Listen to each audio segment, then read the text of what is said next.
নিত্যপণ্যের বাজার স্থিতিশীল রাখতে সিন্ডিকেট ভেঙে কার্যকর পদক্ষেপ নেওয়ার দাবি জানিয়েছেন ভোক্তা সংগঠন কনজিউমার্স অ্যাসোসিয়েশন অব বাংলাদেশ ক্যাবের নেতারা। রোববার জাতীয় প্রেস ক্লাবের সামনে ভোক্তা অধিকার দিবস উপলক্ষে এক সভায় এমন আহ্বান জানান তারা। এ সময় সংগঠনের নেতারা বলেন, ইরান যুদ্ধের প্রভাব ভোজ্য তেলের বাজারে না থাকলেও দাম বাড়ানো হয়েছে, চড়া দামে ভোগান্তিতে পড়ছেন ভোক্তারা।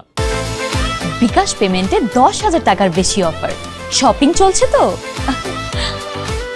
স্বৈরাচারী সরকারের পতন হলেও বাজার সিন্ডিকেট ও চাঁদাবাজদের পতন হয়নি। এ চক্রের কারণে নিত্য প্রয়োজনীয় পণ্য মানুষের ক্রয় ক্ষমতার বাইরে চলে গেছে। অসাধু চক্রের বিরুদ্ধে কঠোর ব্যবস্থা নেওয়ার পাশাপাশি দ্রব্যমূল্য নিয়ন্ত্রণের জন্য ন্যায্য মূল্যের দোকান চালুর দাবিও জানান বক্তারা।